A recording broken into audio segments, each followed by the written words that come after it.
शिवसेना उद्धव बाळासाहेब ठाकरे यांचा अधिकृत उमेदवार आपल्या या प्रभागामध्ये सर्वसाधारण पुरुषमधून मी आहे, सर्वसाधारण महिलेमधून सुकन्याताई भोसले आहेत, SC मधून रेखाताई जाधव आहेत आणि ओपन OBC मधून आपले मनोज मामा बोराजी आहेत.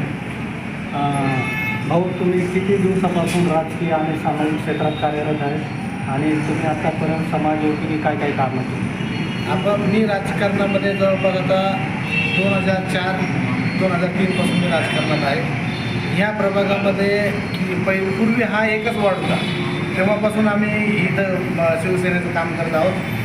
राधाकिशन शिंदे जे होते त्यांच्या नेतृत्वामध्ये या प्रभागामधून महापौर निवडून आलेला होता. दुसरी गोष्ट अशी की एका वॉर्डचे 4 वॉर्ड झाले आणि त्याचा एक प्रभाग झालेला आहे. आम्हाला इथल्या प्रत्येक नागरिक समस्येचा पूर्ण आढावा आम्ही घेतलेला आहे किंवा आम्ही ते रोज आम्ही ते समोर बघतो आहे. आता इथं भारतीय जनता पार्टीने ज्यावेळेस आपण युतीमध्ये होतो त्यावेळेस पाण्याची योजना जेव्हा खैरे साहेबांनी आणली, सुरुवात खैरे साहेबांनी केली, तर त्या योजनेमध्ये भारतीय जनता पार्टीने खोटा काढून ती योजना थांबवली होती. त्याच्यानंतर उद्धव साहेबांचं सरकार आल्यानंतर उद्धव साहेबांनी या योजनेला चालना दिली.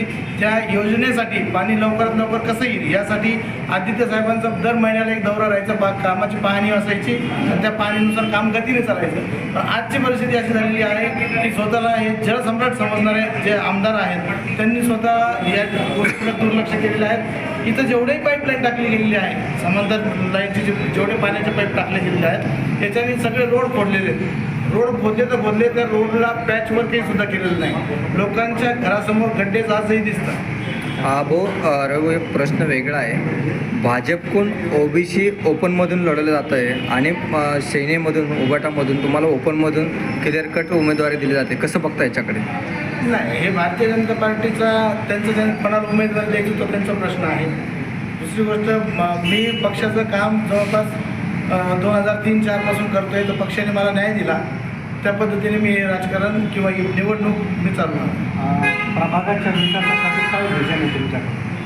प्रभागामध्ये आम्हाला सगळ्यात प्रथम म्हणजे जे आता आमचं विश्रांतीनगर झालं, जय भवानी नगर झालं, गणेश नगरचा काही भाग झाला, नंतर तुमच्या हुसेन कॉलनीचा काही भाग झाला, या अशा काही ठिकाणी CCTV कॅमेऱ्याचा जो आहे तो आम्ही प्रथम त्याला प्राधान्य देणार आहोत. पूर्ण प्रभागामध्ये CCTV लावण्याचा आमचं मनोदय आहे. तिसरी गोष्ट अशी की ह्या प्रभागामध्ये ओपन ग्राउंड भरपूर आहेत. ते ग्राउंड व्यवस्थित विकसित जर का झाले तर या इथल्या मुलांना खेळण्यासाठी जागा मिळेल. आजची परिस्थिती अशी झालेली आहे की N2 एवढं मोठं ग्राउंड असताना सुद्धा तिथं इथल्या मुलांना खेळता येत नाही.